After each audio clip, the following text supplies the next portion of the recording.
Father Malone, it's me and you. It's just the two of us. We're here at the end of the month. And what a month it's been. I think, me personally, this may have been, in terms of the quality of the movies, more or less consistent across the board in terms of quality. Even the things that we weren't the biggest fans of, we were still talking about it on every one of the episodes. So it must not have been that bad.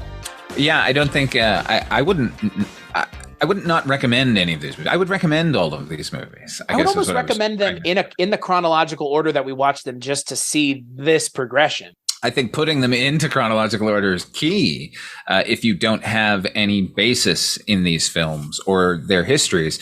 If you watch Groove Tube, Kentucky Fried Movie, the next one, Mr. Mike's Mondo Video, and then finally this, I think you can actually see the evolution of the filmed sketch comedy. Michael O'Donoghue is rolling over his grave because you forgot his name and his thing. Yeah. Look at that. He's like, I knew it, they would forget me. He's loading a napalm canister is what he's doing. He's loading a nuke, because that's what you do when you're him. You go full nuclear at every opportunity. Yes. On this episode of the Culture Cast, I am still your host, Chris Stashy, much to the chagrin of many, and I'm joined by the man himself, Father Malone, all the way from the Weirding Way Media Network, host of such shows as Noise Junkies, Night Mr. Walters, and my personal favorite, Dark Destinations. Oh, thank you very much. And let me just say, ooh, Lamaze. Man, there's one of my favorite movies is After Hours, and boy, there's a lot of the after hours players here in this movie, because yes, ladies and gentlemen, if you've been following us on this sketch comedy journey this month through You've Never Seen September, you know that we are talking about, and you clicked on it, so you know what this is. Not like this is some sort of mystery. You know that we're going to be talking about 1987 sketch comedy film, though Wikipedia doesn't refer to it as such, which I find to be a little strange, but I kind of understand why as a framing device thing, but I think it might be a tenuous hair splitting at best. We're going to be talking about 1987's Amazon Women on the Moon. Universal, the studio that brought you such classic motion pictures as All Quiet on the Western Front, E.T. the Extraterrestrial, and Out of Africa, is proud to present Amazon Women on the Moon.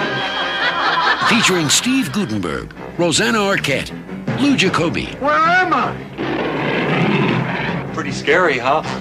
Ed Begley Jr., B.B. King. Did you know that every 7 minutes a black person is born in this country without soul? Tie a yellow ribbon round the old oak tree. Russ Meyer, Ralph Bellamy, Monique Gabrielle. I bet I know what you want. Griffin Dunn, Steve Forrest, Sybil Danning. Oh, Steve, save yourself. Henry Silva, Steve Allen, Kelly Preston, Carrie Fisher, and Arsenio Hall. Amazon Women on the Moon. I've seen enough, Doctor. I know you have, but have you? Amazon Women on the Moon. The new film from directors Joe Dante, Carl Gottlieb, Peter Horton, John Landis, and Robert Weiss. So the film is directed by not one, not two, not three, not four, but 5 separate people, because it is a sketch comedy film made up of disparate parts put together.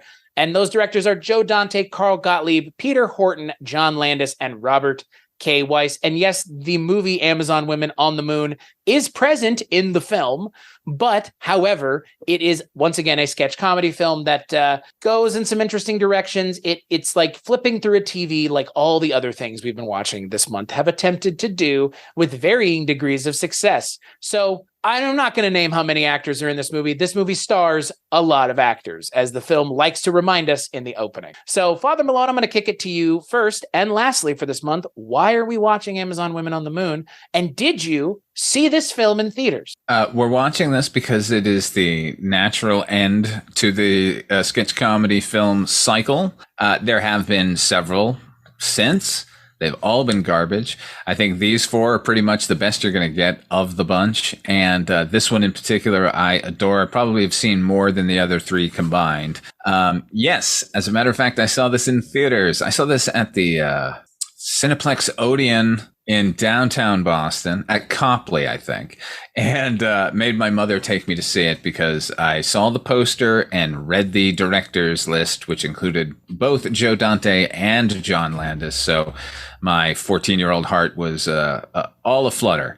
So that's where I first saw it, and that's why we're watching. So tell me what you thought rewatching it for this episode of the Culture Cast, though I know this is not the first time you've rewatched it. Maybe not even the first time this year. No, I've seen it. When we decided that we decided this, I think, 6-9 months ago. It was a year ago, more or less. Yeah, it was a year ago. So it was when we finished last day. So as soon as I decided that we were going to do sketch comedy this year, I immediately watched it. And then, I don't know, maybe a couple of months ago, I just put it on just to put it on. And now I've watched it 2 more times to talk about it here tonight. I've seen it a lot, and I still like it. I still like it a lot. I think here it's the sheer quantity overrides any of the clunkers. And the ones that made me laugh when I was a kid are still making me laugh to this day. There are some great gems in here. All of Joe Dante's stuff is actually really hilarious. I wish he had done more of the segments, honestly. But overall, I like it a lot. We need to talk about. You had never seen the film before, correct? Hey, that's the name of the YouTube series. Yeah, sure. But no, I had not ever seen. Okay. I believe we watched the same copy. We sure did, my furry little friend. Oh, yes. And let's just say that was a fan edit of Amazon Women on the Moon. It took all of the deleted segments and put them back in. In what order? I'm not sure. I don't think that was the order that the filmmakers originally intended. In fact, I think right up until the film got released, they were jiggering around the order of the segments. In fact, one of Joe Dante's segments, they couldn't figure out a place to put it because everything else after it seemed less funny once they had seen it.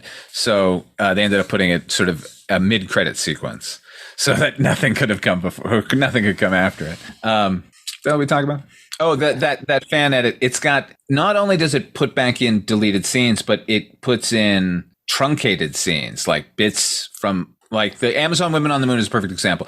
It starts with a narrator, like turning to the camera, he's the head of the science agency, not in the theatrical cut. And there's lots of little bits in Amazon Women on the Moon that also weren't in the theatrical cut. So I will say that your first experience was a little long in the tooth for what actually has been seen for the past 30 years. So I will say I realize that, obviously, but I wanted to watch the version made by the people who love this movie, because in my opinion, that's, director's intent is one thing, but also this is a completionist thing. And this is a completionist version of the movie. Everything that, even again, like they mentioned the alternate versions on Wikipedia. You can do any amount of research to see what those alternate scenes are. So yeah, it may have seemed a little long in the tooth. I didn't mind the length of the movie. I actually appreciated being able to see everything, as it were, because I think it helps it round it out. And I also think it helps round out the comedy inside of this, because there's a lot of different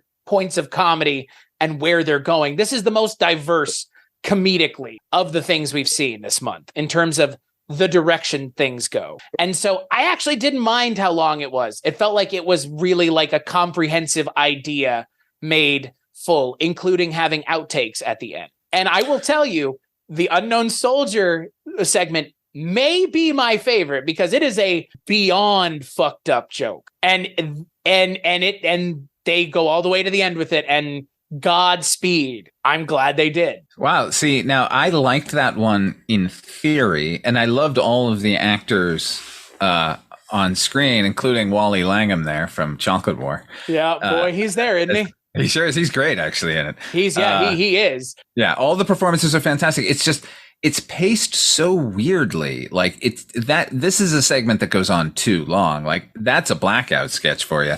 We talk about blackout sketches a lot over on our Night Gallery podcast. And that one felt like it was this, and just, You got the joke as soon as they said we need an unknown soldier. Like, oh, they picked this kid. How fucked up. And then it just kind of keeps going with the kid not really getting it. Like, I guess that's the joke. Well, I like that he doesn't get it. And then I'm also a huge fan of playing it straight. It's played completely straight. Like, and I'm not saying there aren't things played completely straight in the movie. There are. But this being played straight was essential to selling it as an idea. Yeah. And I understand why it wouldn't have worked. And I agree with you. It is a little long. And I also agree with you. It is a blackout sketch kind of made flesh. But I actually think, again, for me, like that level of humor is like scot-free. It's like you're really poking fun at a lot of open wounds at once.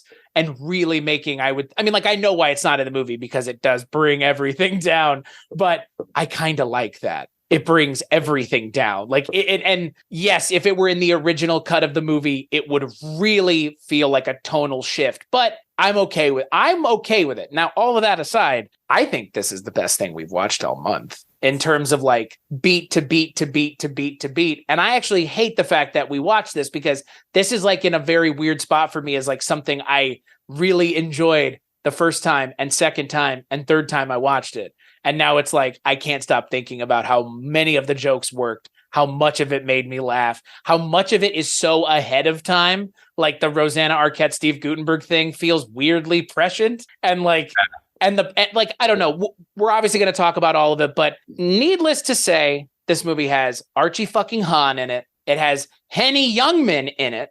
So you're checking boxes that I didn't even know were able to be checked by a sketch comedy film in 87. And you know what? I enjoyed it immensely. And frankly, as much as I did like, if we just qualify something like the Unknown Soldier sketch, because it's not part of the original movie, the best thing about this, because I just want to talk about this first up at the front, how was Henry Silva never actually the host of one of these shows? Because I would have watched that show. Yeah, that even then, it is a very clear. The show is called Bullshit or Not, and it is a like paranormal, strange phenomenon investigative show, a la In Search Of with Leonard Nimoy. It is almost like even the opening credits are almost exactly the original In Search Of things. In this one, of course, it's a mashup of what if Jack the Ripper was the Loch Ness Monster, which is just like the greatest what if question that I didn't know needed to be asked. And it only gets better because they have a reenactment with a gigantic Loch Ness Monster with a top hat and tails, like propositioning a prostitute. I don't know. It still makes me laugh. Oh my God, Joe Dante. There you go. Yeah. To answer your question, I don't know how they didn't tap Henry Silva for that. Maybe they tried and he just wasn't into it or something. Because, the joke is at one point, did I take this job for a quick buck? We may never know the answers to these questions. Well, and that is the thing. Like, for me, I think this movie is made with a level of tongue-in-cheekness that everything else wasn't interested in having. And this feels, look, the level of people in this are different than the other things. Like, the other thing had Chevy Chase in it for a second. The other thing had Bill Murray and Dan Aykroyd in it for a second. This is like the level of people in this is pretty high too. Like compared, like I'm saying those people are, but like the involvement here is a lot for some of these people. And I don't weigh that against the movie, but I will say like in terms of like what this movie's successes are, I think this movie succeeds across the board more consistently than anything else has this month, except for maybe Kentucky Fried Movie, but John Landis. So I don't know, like the highs in this feel so high. It's the slickest movie of all of them. It's the most professional. This is the most movie. Yeah, with actual actors and professionals behind the camera. Daniel Pearl, who shot this movie, you know what his first movie was? The Texas Chainsaw Massacre. Great family flick. Yeah, but like to go from that almost documentarian thing to this, which is adopting every stuff. And what we liked about Kentucky Fried Movie is that Landis was able to transform his directorial style in each segment to cater to that segment. Here we've got 4 to 5 directors. Peter Horton directed one segment because his girlfriend agreed to be in the movie so he could do that. The other directors, let's say, doing good work. I will say Daniel Pearl, I do love the fact that it came back to work on the second Texas Chainsaw, the reboot, which I am a huge fan of, and I have no problem admitting, which I know is kind of an unpopular opinion, but did anyone see that? Do what? Well, what you gonna do? I know, right? Like, people gonna come. I think, excuse me, in terms of a unified vision, I think this movie gets away with that thing of not having to have it be, because of the framing device working rather well. Yeah, here the other movies are just sketch comedy with no real framing device for it. With no forward momentum at all. You get the idea that we were watching TV with GrooveTube. We get the idea that we were watching TV on Kentucky Fried Movie. But here is definitely, there is someone changing the channel. Right. Which makes sense why Daniel Pearl is a cinematographer. Because if you're a documentarian, like, you're trying to, this always feels like it's there's a magic trick going on here with like found footage and like these kinds of movies. Because it's a sketch comedy movie, but at the same time, it's also kind of like not found footage, but I don't know how to explain, like, they're trying to replicate a certain experience that is had by doing a certain thing, which is sitting and watching television. So what do you call that kind of movie that's attempting, like, WNUF Halloween Special is technically considered a found footage movie, but it's doing something else very specifically,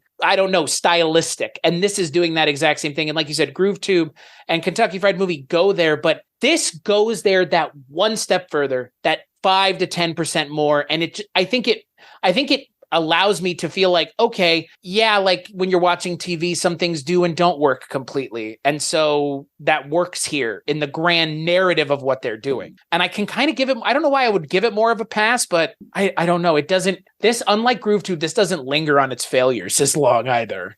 It doesn't linger at all, really. I mean, the longest segment here is the Amazon Women on the Moon parody, but that wisely is broken up into segments. Which, come to think of it, if they had done that in Kentucky Fried Movie with the Bruce Lee parody, I think they would have alleviated some of the problems that it had. Yeah, it's, if you're going for a late night viewing experience, you don't just stay and watch the entire movie. You flip around, and there are commercials, and, No, it's just a little more rounded out here in this film as far as the structure. Well, it feels like you're coming into things like the Michelle Pfeiffer and Peter Horton sketch. That doesn't feel like a sketch as much as I'm coming into another show and then I'm changing the channel on the show and going to something else.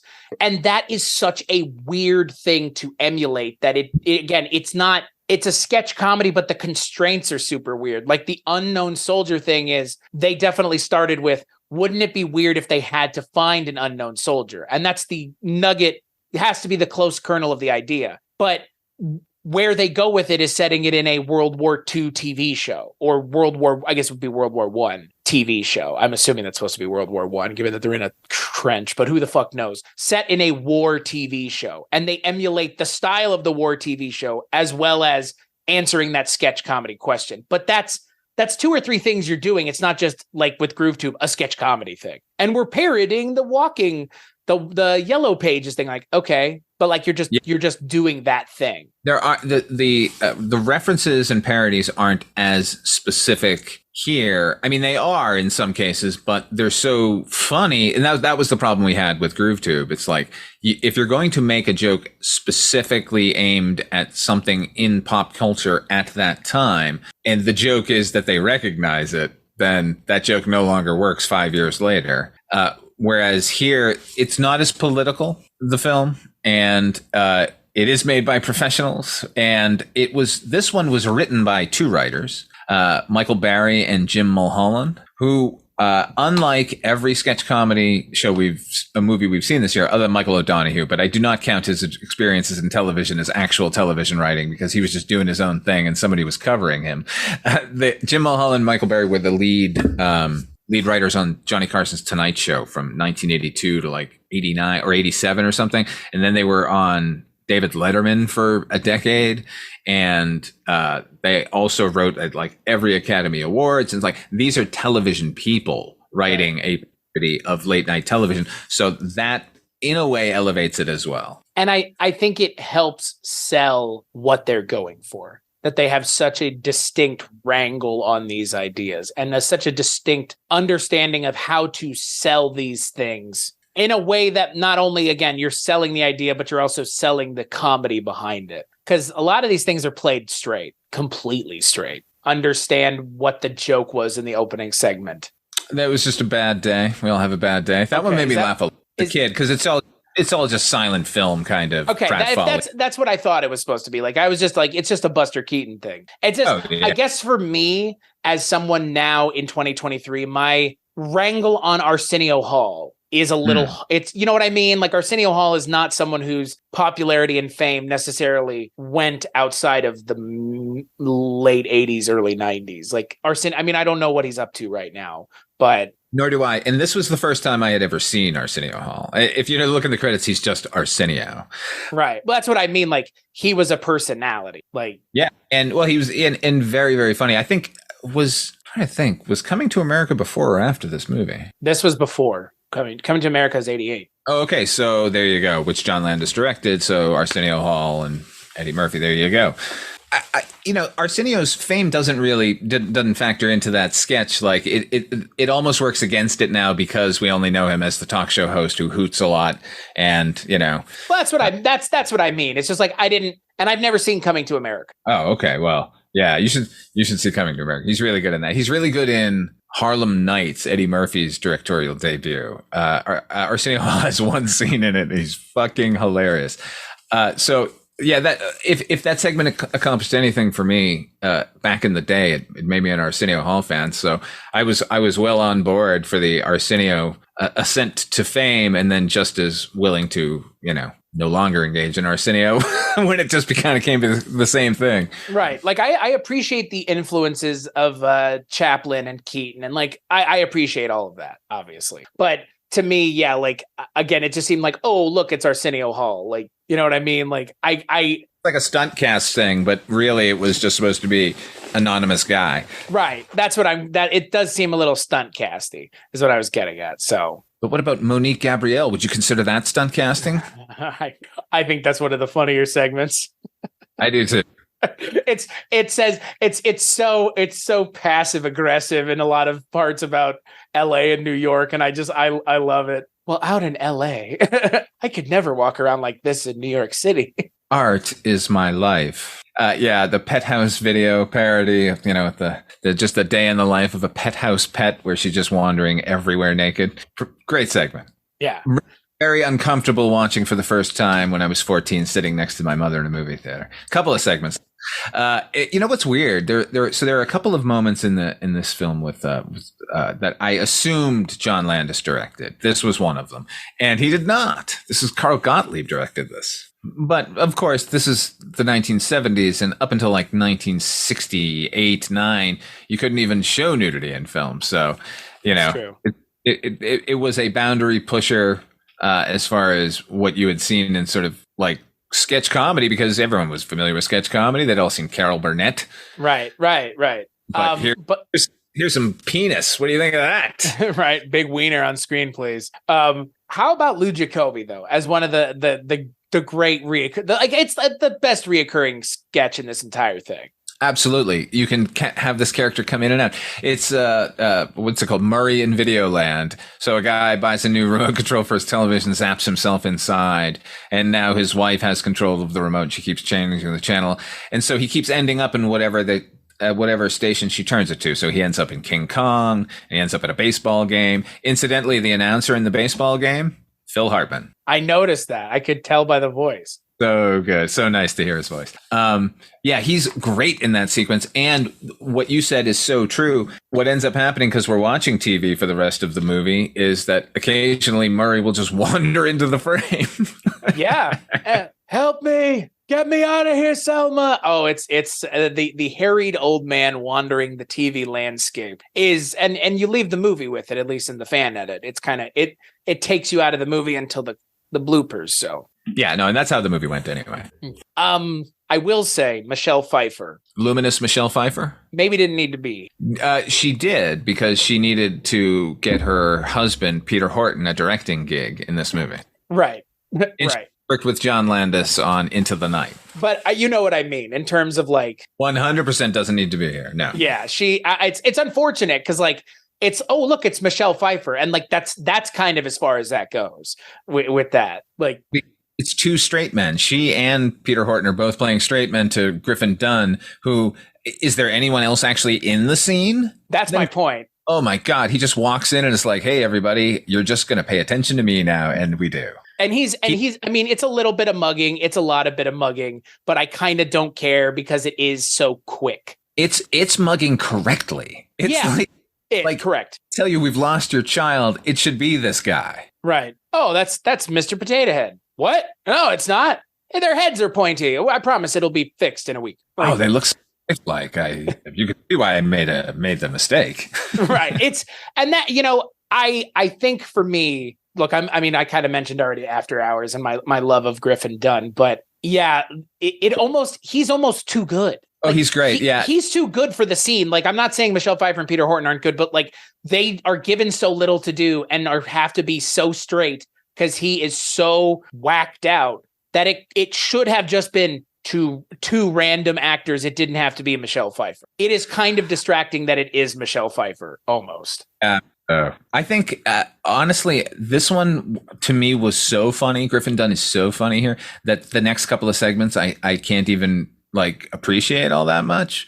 What came after this is Hair Looming, and then the beginning of Amazon Women on the Moon. And the entire time I was still thinking about Griffin Dunne. In fact, I gotta say, Chris, like since 1987, that line I said at the beginning there, ooh, Lamaze, all I had to get by was a Harvard Medical School. You know, you sat on a floor breathing for 3 weeks.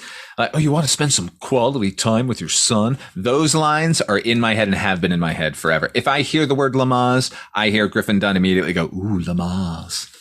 I love fucking Griffin Dunne, man. Like, he is without a doubt one of my like favorite actors. Like, I don't know, like, and I haven't seen him in everything that he's been in, but I've seen him in enough things to know that he is a genuinely interesting actor who makes interesting choices in the things that he produces, directs, and stars in. Because shit, he directed a segment in movie 43. Was it a good one? I don't know. I have never seen it. But like that to me is interesting that he clearly, he has an interest in being part of a thing that he was part of in the 80s. And he also directed Practical Magic, which it's pretty good movie. I've seen it a fair amount of times. It could be, biased, but it's not bad. You're married. Of course you've seen it a bunch of times. Oh, fuck you. It's not a bad movie, and you know that. And you can give me a hard time all you like, but in terms of inoffensive Halloween-ish movies, it's not that bad. Listen, it's well directed, and I love the cast, except for Nicole Kidman. I mean, I feel like that is always Nicole Kidman. She shouldn't be in anything. She should be in Moulin Rouge, and she should be in To Die For: The End. She should, and she reminds me a lot of oh God, what's the other actress? It's Nicole Kidman. Oh, Anne Hathaway. Like you just shouldn't be allowed to be in anything. Like it's like I'm not saying you should have a job, but you're just kind of off-putting. It's a weird thing, right? It's that. It's the opposite of the it factor. Right. And we might sound misogynistic, but I can tell you plenty of male actors I feel the exact same way about. More than Sam Worthington. That's a good one. Joel Edgerton. No. Okay, not Joel Edgerton. No, Sam Worthington. Who was the other one? Jai Courtney. Yeah. Who was the guy from Tron? Garrett Hedlund. Garrett Hedlund. I like Garrett Hedlund, actually. Garrett Hedlund's good in his native language. Did you see The Crossing? No, the Coen Brothers film. The fucking folk movie. Oh, Buster Scruggs? No, that's a Western. The folk movie. The folky with Oliver, what's his name? Isaac Oliver. Inside Llewellyn Davis. Inside Llewellyn Davis. Yes, Garrett Hedlund is fucking awesome in that movie. Actually, you know what? Here, awesome. I'll throw a name out there. Kevin Costner. Yeah. You know what? No, I run hot and cold on Costner. I run cold on Costner. Depends on the role, though. Did you see The Untouchables? Still haven't, baby. Come on, man. Brian I know. Well, you know how to get me to watch it. Got him. Look, I will say back to Griffin Dunne and Griffin Dunne in this movie, he kind of runs away with it. For that scene, yeah, like I said, there's an absence. Not just for the scene, but like he is such a good. He is so good. He is a standout of the movie. Right, but then no one was ready for, and now see, you get a little bit robbed here because you know all of the players. Like even the most minor roles in this movie are like known people now. Yes. But on No Soul Simmons by David Alan Grier, I lost my shit when I saw it the first time. I still do, actually. He's so earnest. He's so fucking funny. He's a recurring character that keep popping up. In fact, he pops up so much that in the Titan Man condom sketch at the very end of the movie, when they pull up to the pharmacy, Don No Soul Simmons is on their radio playing. Man, you know what? I love a good fucking reoccurring gag done well. Yeah, because when it starts out, it's just how sad. Look at this guy. He has no soul. And then a little while later, we get his like greatest hits. like late. It's so good. And fucking BB King, man. Like hi, I'm BB King. And I'd like to tell you about blacks without soul. Holy shit. And boy, the male Republican is is just hits a little too close to home, as we like to say in 2023. June and Ward. Yeah. You know, I even met David Newman once. Yeah, that's pretty great. There are a couple of segments here where I would assume John Landis had directed it. This one, you know for sure, John Landis directed this one with BB King's involvement. Yeah, I was about to say like the ones that Landis has directed stand out, obviously. Right? They do. I do think the MVP in this movie is Joe Dante, and the one segment that I was convinced he had done, turns out he didn't, but apparently was the segment that he wanted, but it had already been spoken for, which is the Son of the Invisible Man, which is my favorite segment in the movie. Oh, is it really? Oh yeah, that gets me. That could have played very well on Night Gallery as a blackout sketch. Actually, I agree. It's an invisible man who thinks he's invisible, but he's not, and he's insane. And Ed Begley is so fucking funny in that sequence. He's talk about playing it straight. Everyone is playing it straight, and it's the most ridiculous situation of all time.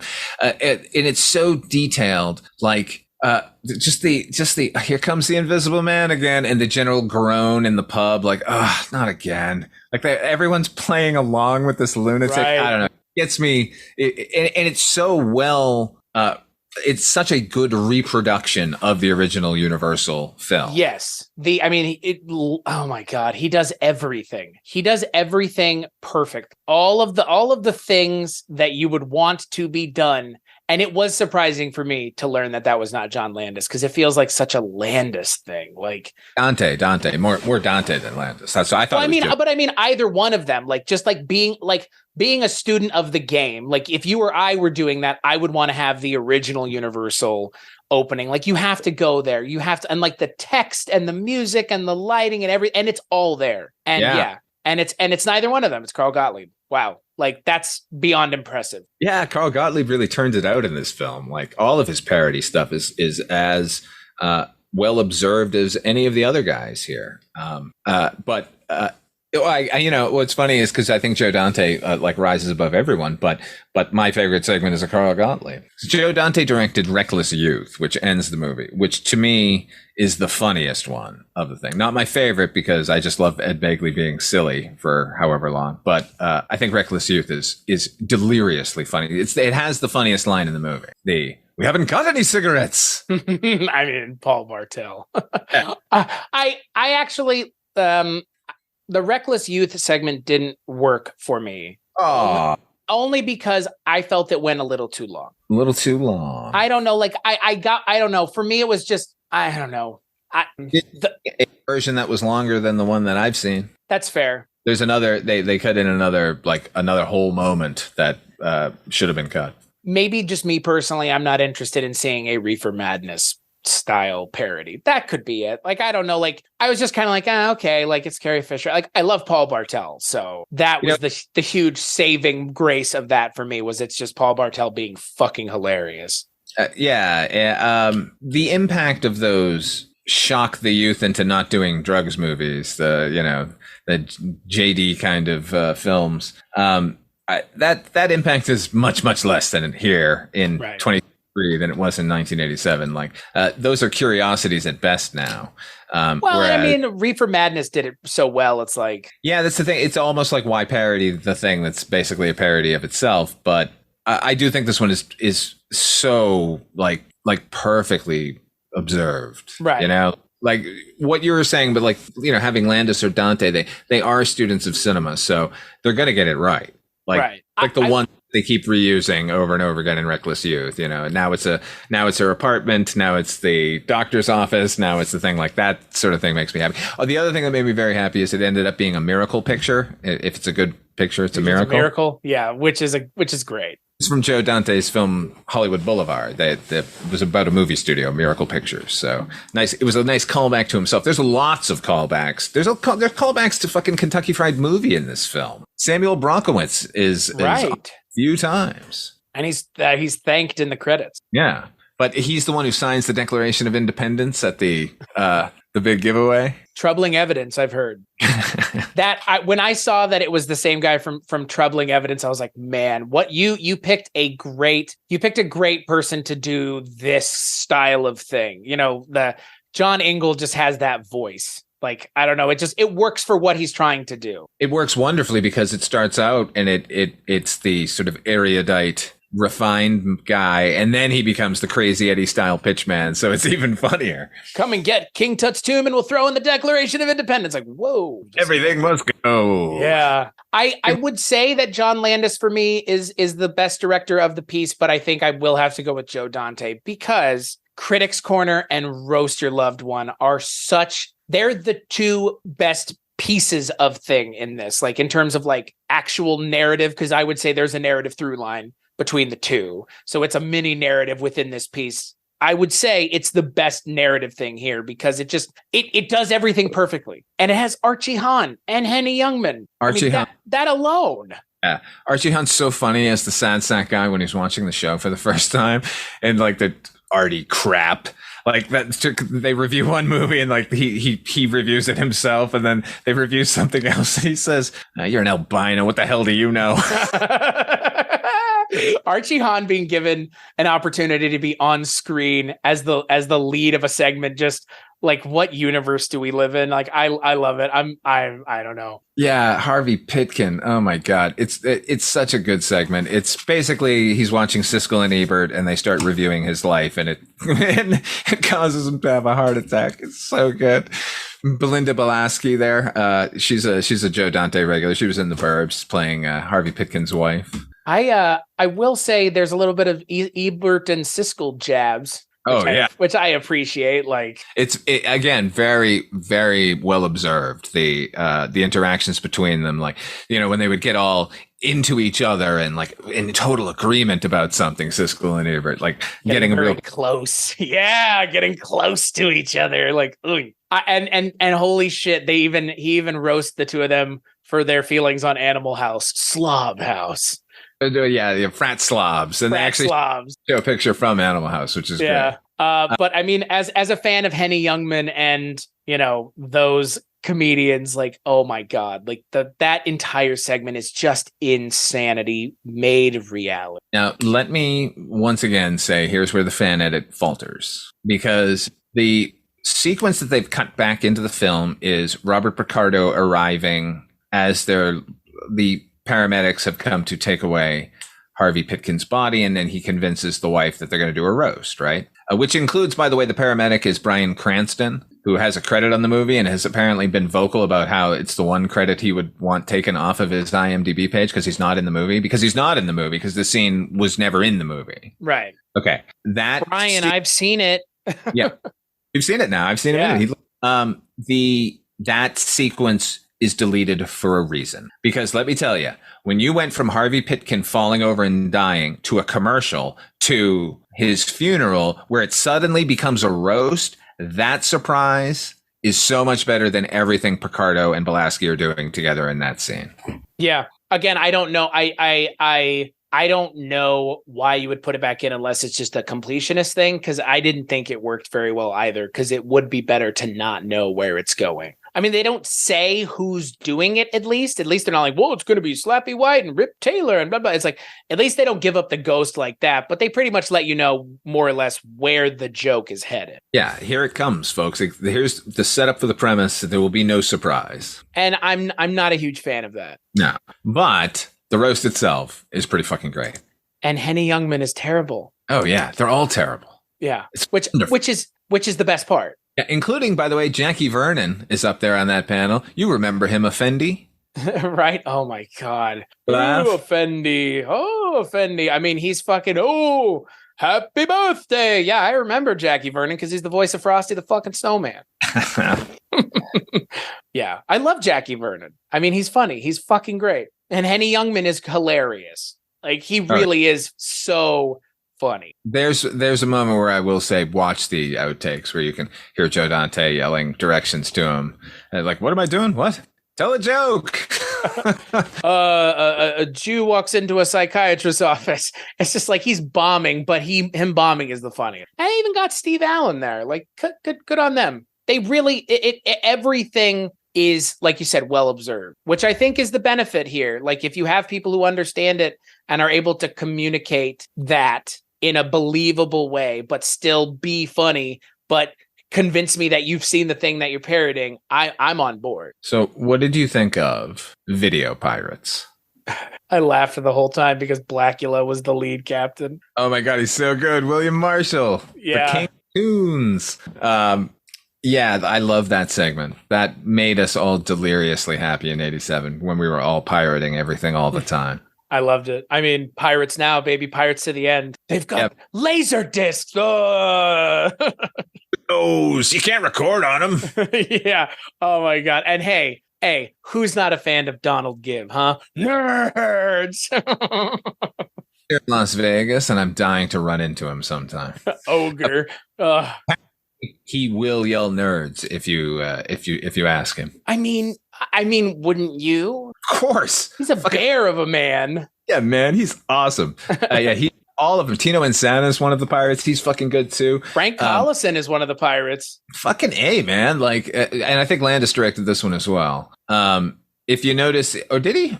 It might have been Carl Gottlieb. This was Robert K. Weiss. Dark Horse. Robert K. Weiss. Did you notice they had the treasure chest filled with the original master tapes that they were going to use to dub? Did you see the titles in there? Well, 2 copies of See You Next Wednesday. There was a copy of Hitler's Home Movies. Oh wait, I got it right here. Hold on. Police Squad the movie, which had been filmed but not released yet as The Naked Gun. Laurel and Hardy. There's the Air Circus, Deep Throat Screen Tests, and a copy of Cleopatra Schwartz. Hey, there's that callback. All the callbacks to the Kentucky Fried. Yeah, I like that there are callbacks to Kentucky Fried Movie in other segments that aren't directed by the Kentucky Fried Movie people. I mean, I know Robert K. Weiss was part of it, but yeah. Like it would be like John Landis doing John Landis stuff. He wasn't necessarily just doing John Landis stuff, is what I mean. And I appreciate that. I mean, again, there's a lot of the successes here are due to the way this is put together. You can tell that are you talking about like the order of the segments? But also the editing and just the way these segments are put together. It's like they really understand what they're parodying. Yeah, they do. And in a lot of cases, recreating them like beat for beat, not necessarily shot for shot. So yeah, like all the pirate stuff, like the way they're filming the pirate ships, it all looks the way it's supposed to. And it's like, why are you going through all this effort? They're cutting in a lot of stock footage from early pirate films from the 50s. So, and it looks pretty fucking spot on. Right. I mean, look, Amazon Women on the Moon, I think it is a varying degrees of success parody, but not in terms of production design. Oh, it's perfect. Right. It is perfect in terms of production design, like almost too good. Another segment where, like, based on what he did in Matinee with Mant, I assumed Joe Dante had directed Amazon Women on the Moon, that segment. But again, that's Robert K. Weiss. Right. And that seems to me that if you cut that movie together and just put it on, I would be convinced that it were just another movie from the 50s. Right. Oh, completely. And that's what makes it such a success for me. And that's why, I mean, I kind of always tend to say with stuff like this, the best kinds of parodies are parodies where they can be the thing that they're parodying just as well as a parody. Like Hot Fuzz is a parody of action movies, but it's also a pretty good action movie in terms of what it's trying to do. And Hot Shots is, I mean, Hot Shots, Naked Gun, I mean, all of those things kind of fall into the same camp, or Mafia even. And like, I don't know, like if you're putting in thought and time and effort, it comes through in what you're doing. Certainly in this case. Yeah. I mean, this was probably a lark for all of these guys, but it's not like they didn't approach it in a serious manner and give us a professional and well thought out feature. Right. I mean, not that this movie did very well or got seen in theaters. I think the total gross was like $500,000 or something like that, and I can gladly say I contributed to that $500,000. I don't understand why it wasn't a success, other than, I mean, part of it is the Twilight Zone thing. Well, you know, this movie was shot in 85 and 86, and then they sat on it for a year until that trial was over. So you're not wrong. That was a big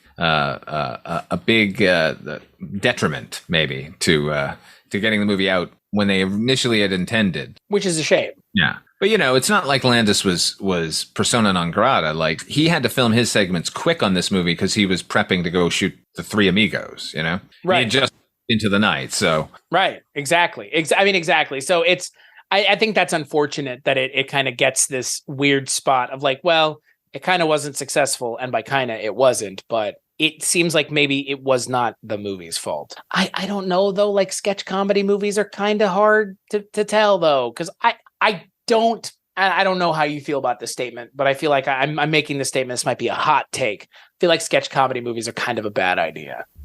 Now they are. Right. But like even then, I feel like the lack of money that these things made kind of validates in a lot of ways. Like, I think sketch comedy is better served in a medium where it can react to the world in a quicker pace, as opposed to attempting to find a time in the world and parody that, and also make sure we're topical. Because SNL is enjoyed because you can go back and see those things and they are topical to the time they came out. Stuff like this, some of these things, like, okay, like fine, but it just feels like we're kind of sitting and waiting for you to get on to the next thing. SNL, it's like I'm enjoying it within the framework of the time it came out. Not saying we can't do that here with this. It seems a little harder. Definitely in this day and age. The immediacy with which you can parody something is just obliterates any necessity for a feature film that would make the same point, or, you know, even a different point on it. Like, I don't know that it's an unfortunate thing. I don't know that there should be more sketch comedy movies. I think I'm perfectly satisfied with the four I've that I brought up. I know there are others. I'm not saying there aren't.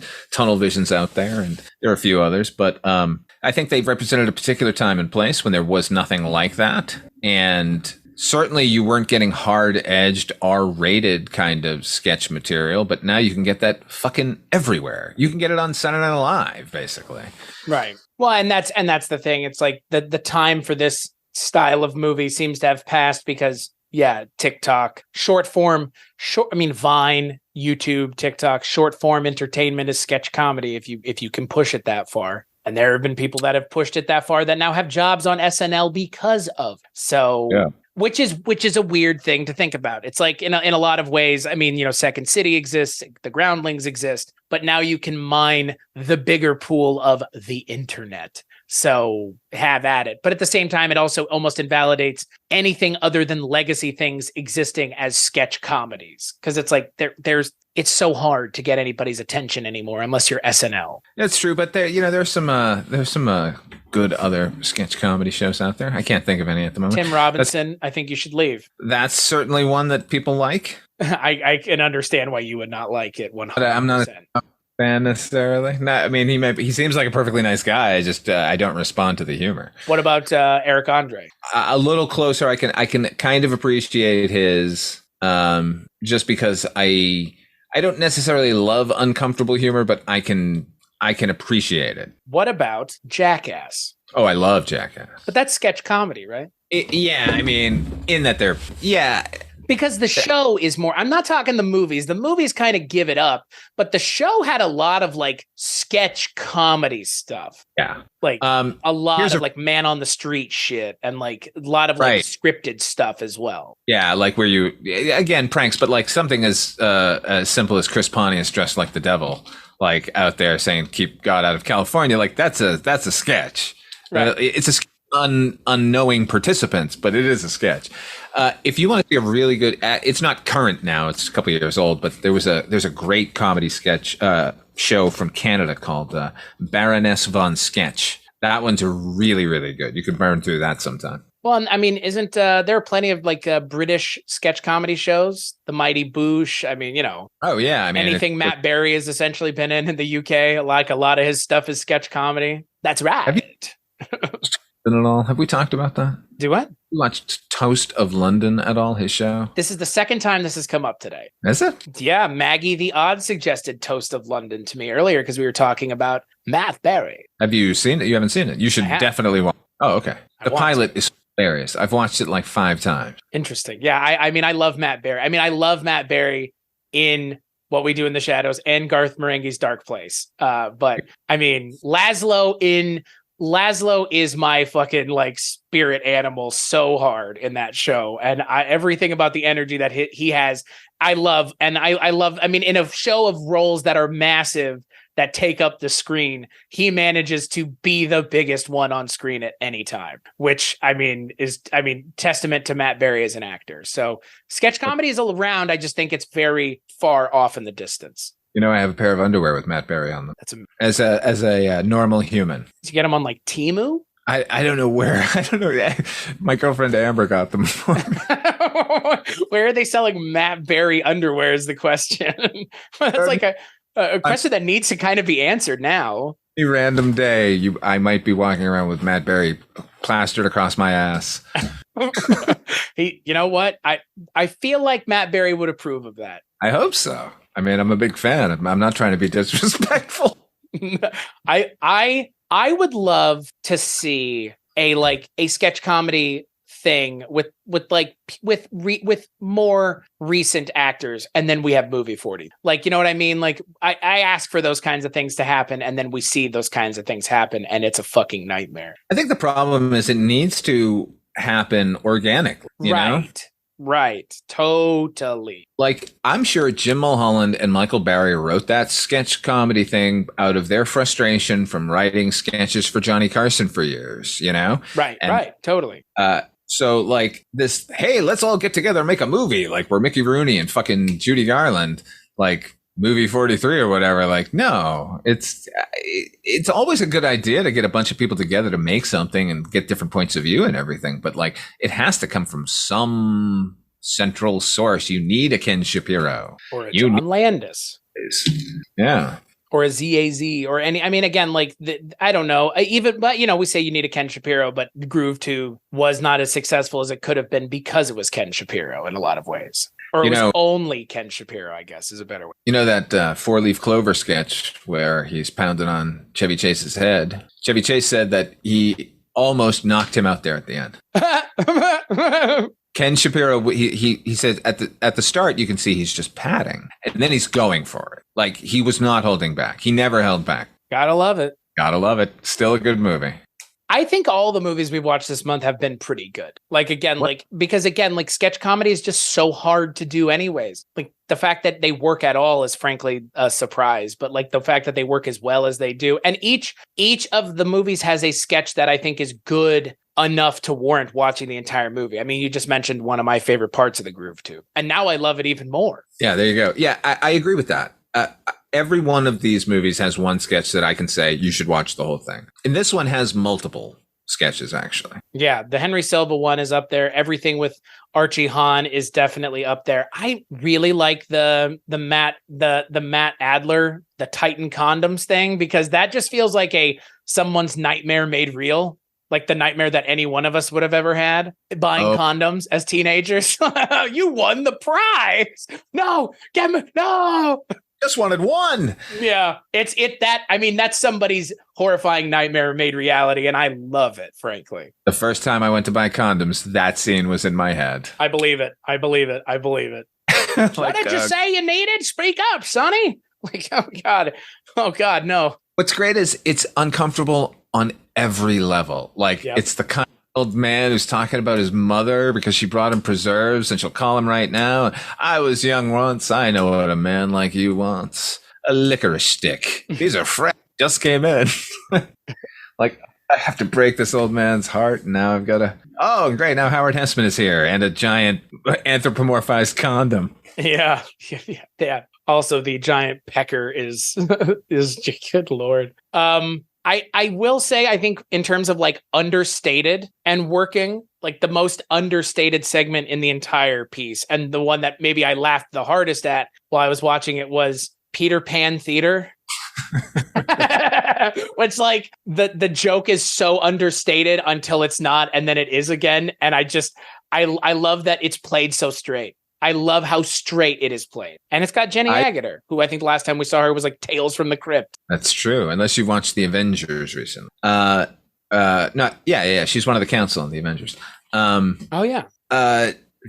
another Landis. Obviously, this is the American Werewolf connection with Jenny Agutter. And I agree with you. Like, the idea that it's sort of stunt theater. The whole joke is that because everyone was so wowed by Sandy Duncan flying around the theater as Peter Pan, that they're now going to have that same function in other shows like Antony and Cleopatra, where she, for no reason, at some point flies away. I just wish that the last scene when they're doing, what are they doing? Uncle Vanya? Yeah. I wish like more of them had just been floating around during the scene. Like, I wanted more and more of it. Yeah, I agree. But I think because it is so short, the joke doesn't get old. Right. And that's another cut segment, by the way. It's a deleted scene. It's a shame. It's funny. It's really funny. Like, it's not the ha ha ha that everybody would want from that, but it is a ha ha ha of a different variety, and I loved it. But what about video dating? It's a segment that I believe that it's like a direct sequel to the news segment at the end of Kentucky Fried Movie, where the newscast 100%, right? But like taken to a fucking lunatic level. I love this segment. The cast is perfect. Russ Meyer is the fucking guy giving him the videotape at the beginning, who has my favorite line reading in the entire thing when he tells him his name, Ray. Like yeah. And I love Mark McClure. I mean, look, he's fantastic at The Thing. He's Marty McFly's brother, is he not? He absolutely is. And he's fucking Jimmy Olsen in the original Christopher Reeve Superman. If you look on the table that he sits down, when he sits down with his popcorn, there's a copy of Jimmy Olsen comic there. You know what I have not seen? The original Superman. Any of the Supermens. Oh, okay. Well, anyway, he's Jimmy Olsen in those movies. Have you ever heard of See's Candy? It's a very big Yeah, his parents own that. Oh. So I'm assuming he did. Yeah. Richard Donner said it was lovely having Mark McClure in the cast because he always brought such delicious candy with him. I mean, See's Candy's fucking delicious, so... It is. Just guess. I mean, my mom grew up in San Francisco, and that's a holdover thing that now is everywhere that you can get. So I'm with you on the See's Candy. Must be nice. Holy shit. Was he so thin? Yeah, boy. Like, be like Augustus Gloop, brother. Like, I don't know how you're that thin, being the heir to a chocolate dynasty. But hey, we finally get to talk about our friend Hey Diddle Diddle, the cat and the fiddle. Go fuck yourself. Fucking Andrew Dice Clay. Oh no. When he showed up, I was like, man, we finally get to talk about the Dice Man. Dude, what tack would you like to take on Andrew Dice Clay? Because I experienced him starting here through the big rise and the insane sort of fame level, and then the big controversy on Saturday Night Live where Nora Dunn refused to participate if he was going to be the host. And I despised that character that he was doing. That just that sexist, vaguely racist. Palooka kind of character. Fonzie with Tourette's is how Goomba. He's a fucking Goomba. Yeah, like, I don't like that character. Now, on the other hand, Andrew Andrew Dice Clay, the guy, Andrew Clay Silverstein there, he's very, very funny, and he's very, very talented. He's a very good actor. He's great here in the segment. I've of late really enjoyed his sort of straight dramatic performances. He was on Vinyl, that Martin Scorsese show on HBO, where he was great in that. And then he was just in A Star Is Born as Lady Gaga's dad, the limo driving father, who's you know, he's I don't know. I like him a tremendous deal now, but when he was at his most famous for what he created, I did not like him at all. Yeah, I mean, I think I will say that I think the character of the Dice Man is a funny, anachronistic thing that could only have existed at the time it existed at, and it could only have existed so successfully at the time that it existed at. Because yeah, Jack and Jill went up the hill and they had sex together, and then they rolled down the hill together is not something that anybody in 2023 gives a shit about. But I guess in the late 80s, early 90s, that was all the rage, was dirty limericks and jokes. So you know, look, I think Andrew Dice Clay is the character is exactly what you said, but I think it's a funny anachronism of a time long past. In terms of Andrew Dice Clay, the man, I ain't got no problem with him. He seems like a normal person, and his interviews and things that he has done outside of the character seem to reinforce that. So seems like an interesting guy. I met him once at Frankie's Tiki Room. He was very sweet. Seems like he'd be a nice guy. He's a stand-up comedian. Man, he seems like a decent sort, but it's unfortunate that he was that guy. I can appreciate that your perspective of it is a curio. My perspective is a little different because I was watching it all unfold. Right. I mean, I get that. And like seeing people actually, you know, in a lot of ways it's, and I don't want to compare it to this because this is much more well thought out and it has longer legs for a number of reasons. It's kind of like Borat. Like, you know, like Borat, I mean, Borat exists in COVID, which I still can't believe, but like, I don't think we would have gotten another Borat thing if not for COVID.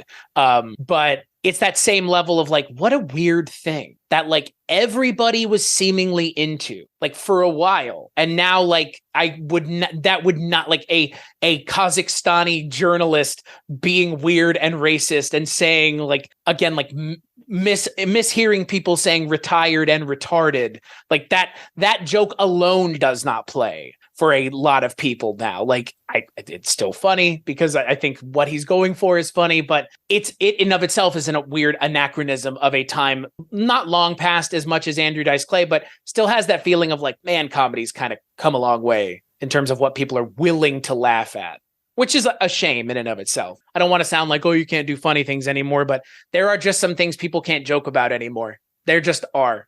That is just reality. And that's okay. That's perfectly fine. You can't joke about them until somebody finds a way to actually make it funny. And then we'll because as long as it's actually fucking funny and isn't coming from a punching down place, then you can kind of get behind it. I'm of the type that believes that. You know, I mean, yeah, anything is fodder for humor. In fact, a lot of horrible things necessitate humor just to deal with them, it would seem. But it does need to come from a place of love. Right. And that's the problem. It's like a lot of the offensive humor now comes from a place of politicization, and it gets confused with a certain subsect of the political spectrum. And it's unfortunate. It's unfortunate because like the offensive comedy has a place. And I am a huge fan of offensive comedy because offending people is not a problem if you're funny. I agree with you 100%. I say that there are some things you can't joke about because there are some things that most people won't let you joke about unless you are really punching it right in the face. Right. But punching it in the face is not something most people are wanting to do because that's hard to do and hard to do well. Hard to do well. Unless you're super skilled at it, then it's all just sort of nonsense. Right. There has to be some thought behind it. You have to be making a point when you're doing it. It's not enough to, you know, it's like the reason the commercial parodies from GrooveTube don't work anymore. It's based on a familiarity with something and nothing else. Right. And all of this punching down sort of humor is hopefully on the way out, you know? But to your point about video date, I think that segment's fucking hilarious. it's a good end sketch for the movie, I think. Yeah. As much as kind of an indictment of the audience being complicit in the horse shit you've been watching, now we're going to take the guy who's complicit off to jail. It's funny.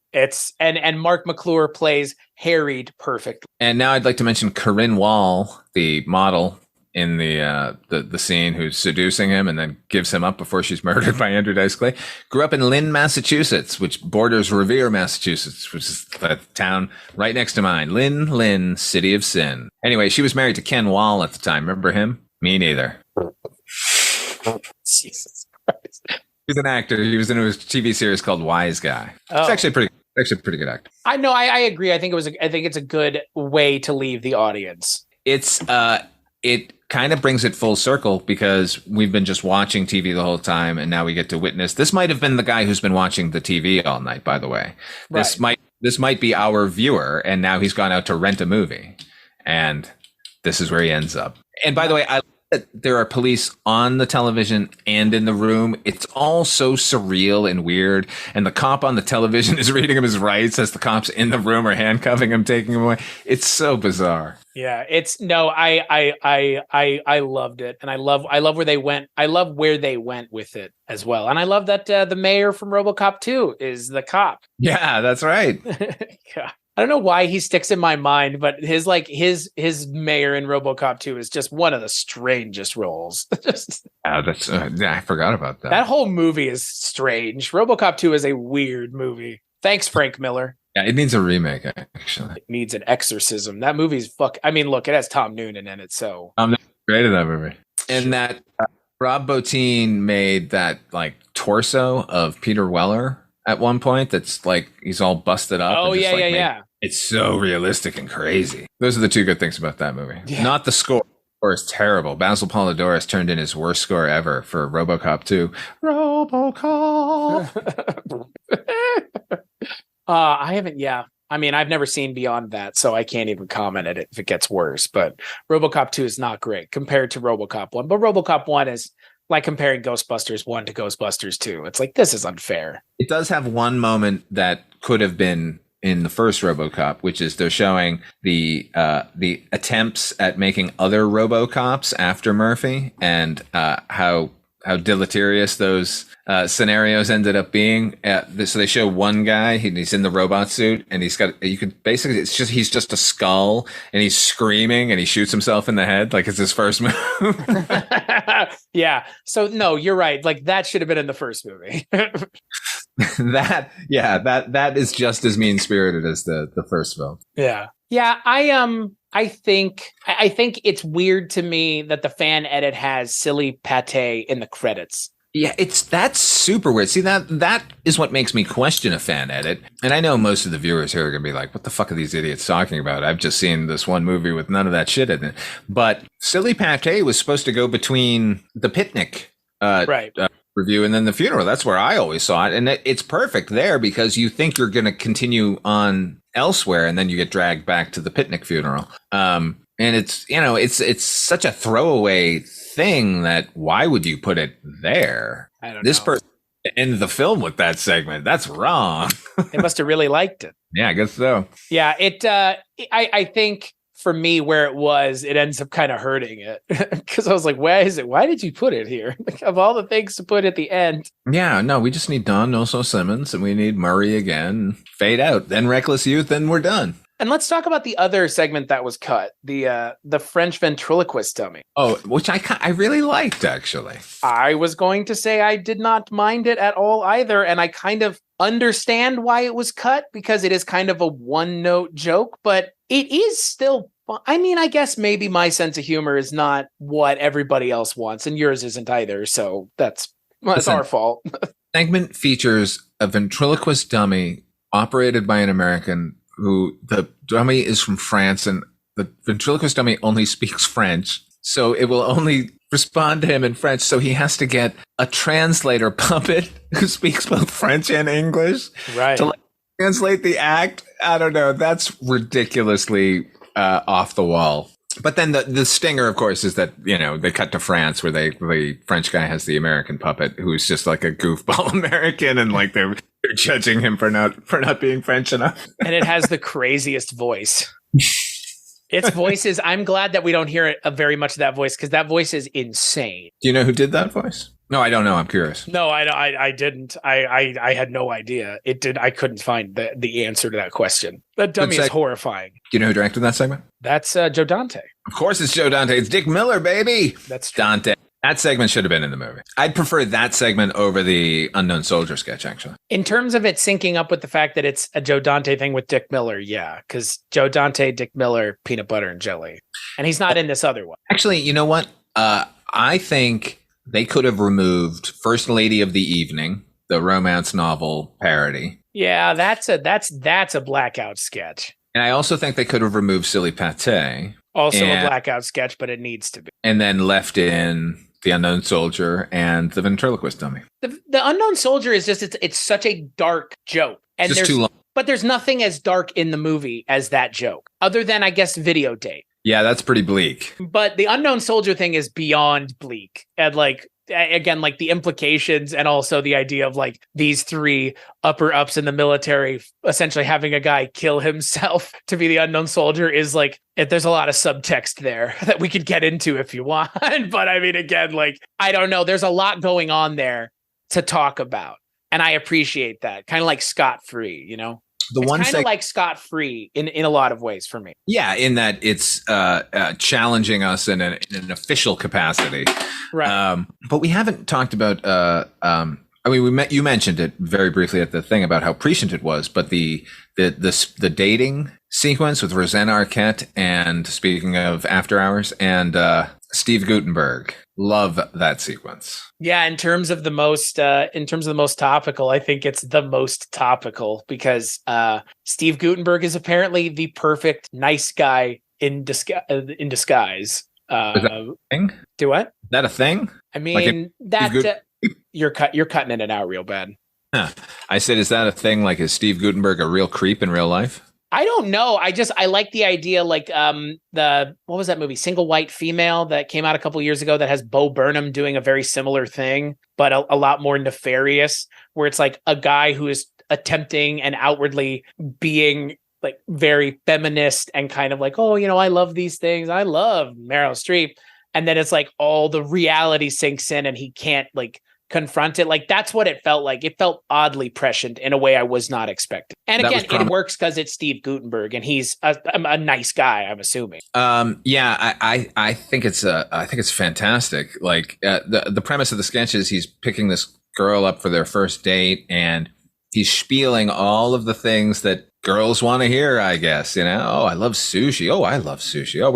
Oh, you know what? My VCR, I'm taping a Meryl Streep movie. I love Meryl Streep. Like, and then she asks for a credit card and an ID and gets a printout that includes his entire romantic and sexual history provided by everyone he's ever dated, including the fact that every line he's used on her, he has used previously, and like the number of times. So I don't know. I just thought that was deliriously funny. It is. Oh, I remember her. I think we dated a few times. You had sex with her on the second date. You never called her again. It says that? Yeah, it's weird because again, like the dating apps and all those things have kind of gone, you know, that way. And people are more open and honest, and that's a good thing. But I like that this is like pushing for that in a way, like, and pushing for like, again, like, be careful because you never know. This guy might just be putting on airs. And yeah, like Steve Guttenberg is perfect stunt casting. Yeah, he was really big at that moment. He had like 2 other movies come out the same year. So, and yeah, you're right. He's like the perpetual nice guy. Like, he's sweet and innocent. So of course he loves Meryl Streep. Right. You know. Yeah, he seems like an America's Dad type, like Steve Guttenberg does. Yeah, and I just loved the idea of creeps like that getting put on the run, because he immediately leaves her apartment and calls another girl who then asks that he bring an ID and a credit card as well. So it's like, yeah, that is something that should happen. There should be a network for women to protect them against dickheads like this. Yeah, no, it's a fun sketch that, yeah, the payoff at the end is fantastic. You know, oh, I need you to bring, you know, these 2 things. Like, damn. Like, yeah, no, it's oddly prescient, and casting Steve Guttenberg just makes it that much funnier. And Roseanne Arquette has such a strange energy about her. She's right. Yeah. Can't stop watching her. She's so flighty. Yeah. That's the word I would use. She's just flighty. Like I don't know. Like she just hovers above the ground. It's just such. She has some interesting energy. Yeah. I don't know if I have anything else about Amazon Women on the Moon, brother. Yeah, I was gonna ask you. Your video keeps freezing intermittently, so like I can't tell when you're. It's okay. Sorry.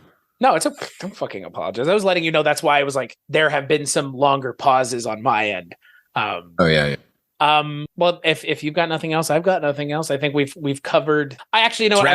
I will say one more thing about fan edit. To your point, there is a point behind fan edits, and fan edits for me should enhance what you've already seen in a substantive way. And I feel like reintroducing the things that we're missing could be construed as that. And I think 2/3 of it works. But yes, some of the things I feel like could have been taken out too. Unfortunately, it didn't have to be everything, all of it. You can take things out as well. That is also a fan edit. Fan editing is not just adding. It can also be taking out, retracting, removing. Which he does none of that here. He just puts everything in. And believe me, I do not have a problem with a fan edit. I love seeing what a fan, their version of what that movie could look like. And if they have a bunch of other elements and they can recontextualize it and re-edit it to that, why not? That's great. I just think that it's not the best place to view something the first time. Right. Fan edits are for comparison. Right. I agree with you. So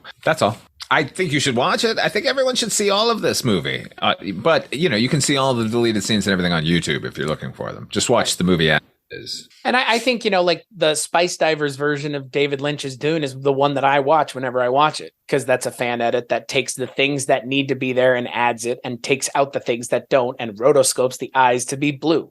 It does the things that you would do to make the movie make more sense. Just adding everything in doesn't necessarily. Right. And that's what happens here. But I agree with you. I've watched that version as well of Dune. It's pretty good. It's fantastic. Yeah. So Father Malone, final thoughts on Amazon Women on the Moon? Watch Amazon Women on the Moon. You are going to laugh. There is no doubt one of these segments is going to get you. And you can't say that about any other comedy you're going to watch. So see Amazon Women on the Moon. Watch sketch comedy. It's fantastic. Go see it in person. Never mind all of this cinematic bullshit. There are improv groups in every fucking city in America. Go support them.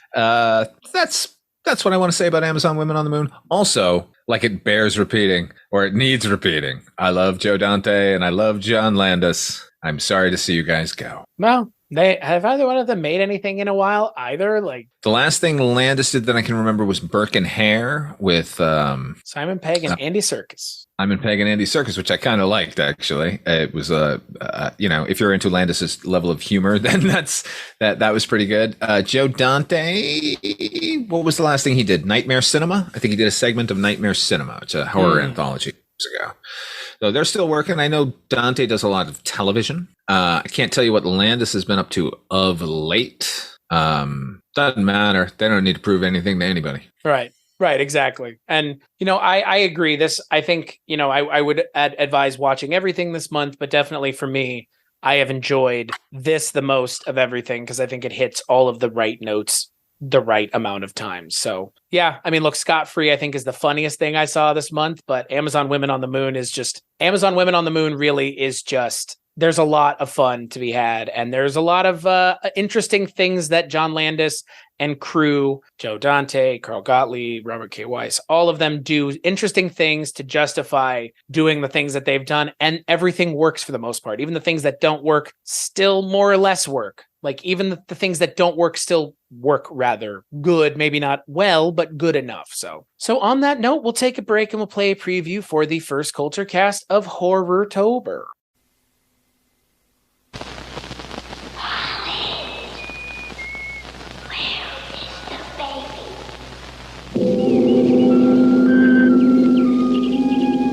Life was good to the Perrys of Pequot Landing. For 300 years they lived in this place. The generations were rich with love, and the most beloved of all were the twins, Niles and Holland.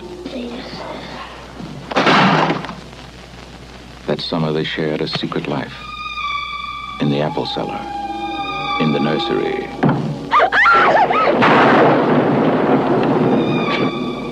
In the night.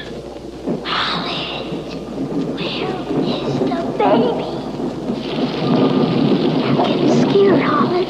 Something awful could happen. We can still play the game. She doesn't have to know. We could play it in secret. Ada knows everything. Look there, child. Think as I have taught you. Now.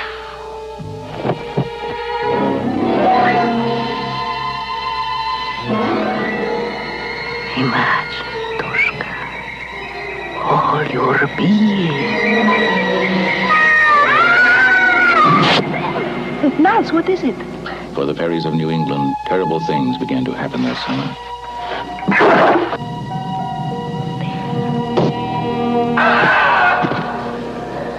Tell me, what is it like? Cold. It was a summer of secrets. Secret treasures. Secret places.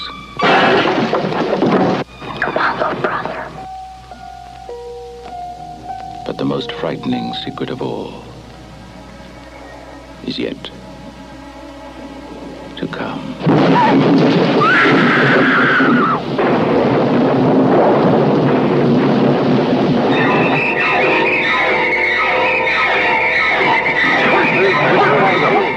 Where is Ryder? Tori needs him. I think I saw him down by the park.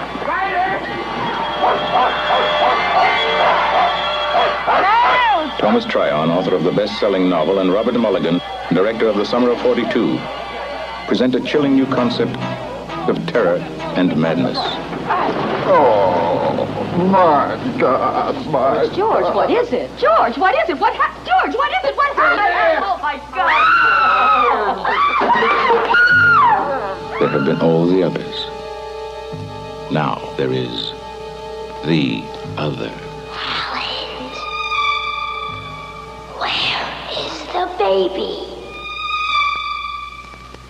That's right. On the first Culturecast of Horrortober, we're going to be talking about The Other, a TV horror movie that is a lot of fun. And if you've never heard of it, it's a pretty wild TV horror movie. Wait, the 70s? Yep. Oh yes, yes, that's a good movie. That's a good movie.